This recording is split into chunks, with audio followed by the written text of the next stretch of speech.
દાડાના વાગ્યા હતા 11 ને ઘેર આયા હતા 2 ફુલાવર. ઘરેથી હેલ્મેટ લઈને રવાના થઈ ગયો જેમ કે રોડે આયેલું હતું આપણું રાઈડર. હા તો આજની સફર ચાલુ થઈ ગઈ ને પહોંચી જાય દાડા જેમ કે ઓયથી હાયર કરવાના હતા 2 બંદા. This is my teammate and this is enemy. શું કહો દશુભાઈ ચમ પકાતો આટલો કાળો છે? ઝાઝા હોયથી કોઈ તો કે કાળો છું.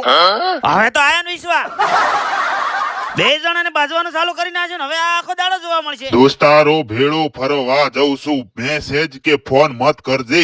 હેડ પકા એક વાત કહું. ઓજ કે પરી અલ્યા ઓય કાંડ તો કોઈ ગોબળી જાય હેડ. અલ્યા એવી કેવી વાત છે જોવા દવા છે તે.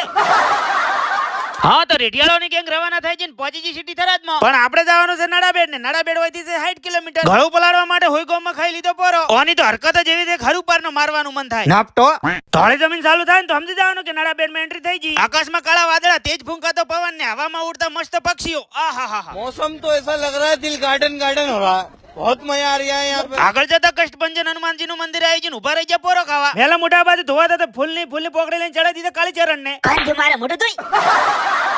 હા તો ત્યાંથી થઈ ગયા પાછા રવાના ને પહોંચી ગયા મંજિલના દરવાજે. એનર્જી નો પારો બૂસ્ટ કરવા માટે બદામ શેક તો લઈ લીધો પણ હુડો પીતો હોય એમ પીવે હો બાકી. બદામ શેક ના સ્પોન્સર હતા અમારા માનનીય પ્રકાશભાઈ. મસ્ત મજાની વિડીયો ક્લિપ કાઢી લીધી ને હવે વારો તો પ્રકાશભાઈ નો. કેમેરા લુક જબરદસ્ત, વિડિયો હારો આવે. જ્યારે જુઓ તારે કેમેરો મોઢાનો તો કાઢવો જ નથી. આ લોકો બાજુ ત્યાંથી લાઈક ને ફોલો કરી નાખો મળે બીજા ભાગમાં.